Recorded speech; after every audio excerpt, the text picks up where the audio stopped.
Welcome student, स्वागत है आपका एवी क्लासेस के इस मंच पर। आज हम लेकर आए हैं आपके लिए एक बेहतरीन अपडेट जो कि हरियाणा ग्रुप डी से संबंधित होगी।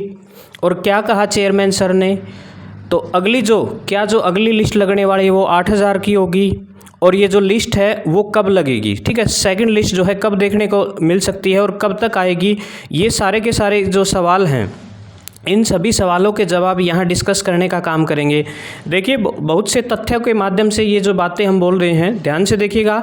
चेयरमैन सर ने कल जो है क्या बयान दिया, क्या बोला, वो सारी की सारी बातें यहाँ डिटेल में डिस्कस करने का काम करेंगे। तो क्या फिर से जो है HSSC एक बड़ा धमाका करने के लिए तैयार है, ठीक है, तो वो सारी की सारी बातें यहाँ डिस्कस करेंगे। उससे पहले देखिएगा एक बार कि क्या कई लोगों के मन में ये है कि सरकार जो है, कल आपको पता होगा बिल्कुल जो है हरियाणा की राजनीति में एक नया बदलाव आया है, तो क्या उसका इस भर्ती प्रक्रिया पर कोई असर पड़ेगा। तो इस मुद्दे पर जो है चेयरमैन सर से जब बात की गई, भोपाल सिंह खत्री ने क्या कहा, वो सारी की सारी बातें यहाँ डिस्कस करेंगे। और HSSC ने जो ग्रुप डी की जो लिस्ट लगाई थी, सेकंड लिस्ट का जो वेट कर रहे हैं हम, तो क्या जो सेकंड लिस्ट है उसमें देरी हो सकती है, ठीक है। जो पहली लिस्ट लगी थी वो लगभग 10,900 यानी कि लगभग 11,000 के आसपास जो है लिस्ट लगी थी।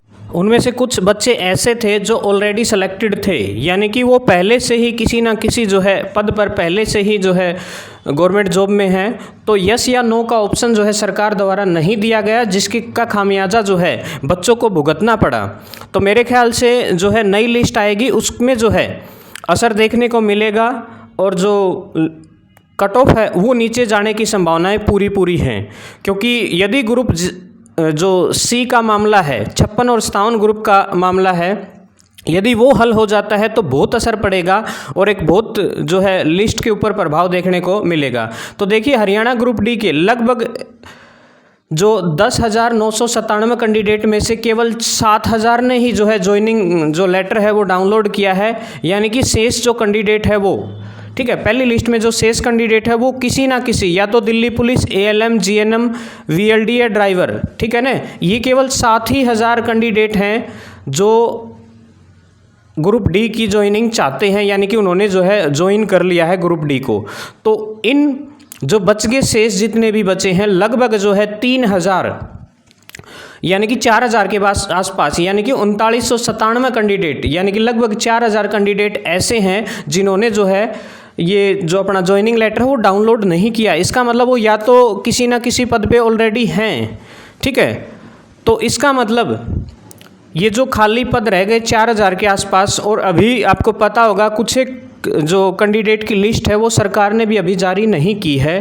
तो इसका मतलब क्या लगभग 8,000 के आसपास कैंडिडेट हो जाएंगे दोबारा जो लिस्ट लगेगी उसमें। तो देखिए, आपके पास हमें पता है कि 3997, ठीक है ना, तो लगभग जो है 3997 यानी कि 4,000 के आसपास कैंडिडेट ऑलरेडी जो है ऐसे हैं जिन्होंने जो है ग्रुप डी ज्वाइन नहीं किया है, ठीक है। तो ये तो पोस्ट खाली गई, ठीक है, इसका मतलब इन पे तो दोबारा लिस्ट में जो है संशोधन करके डालना पड़ेगा, ये तो है ही पक्का।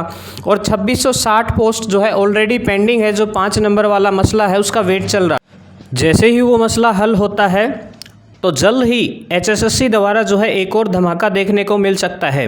और रही बात जो है सरकार बदलने से क्या इस भर्ती प्रक्रिया पर कोई असर होगा, तो कल जो है चेयरमैन सर ने बिल्कुल जो है क्लियर कट बोल दी है ये बात कि भर्ती प्रक्रिया पर जो है इसका कोई प्रभाव नहीं पड़ेगा।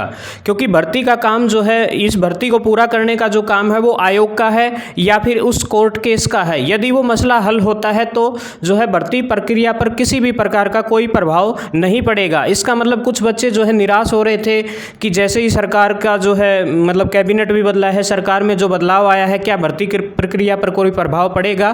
तो हम उनको साफ साफ बता दें कि कल जो है चेयरमैन सर ने सारी बातें क्लियर कर दी है कि जो प्रक्रिया है बिल्कुल चलती रहेगी, कोई फर्क नहीं पड़ेगा। उन्होंने ये भी बोला कि ग्रुप सी का जो 56-57 का मसला है, कई जो है पेपर रद्द होने की बातें कर रहे थे, तो पेपर बिल्कुल रद्द नहीं होगा।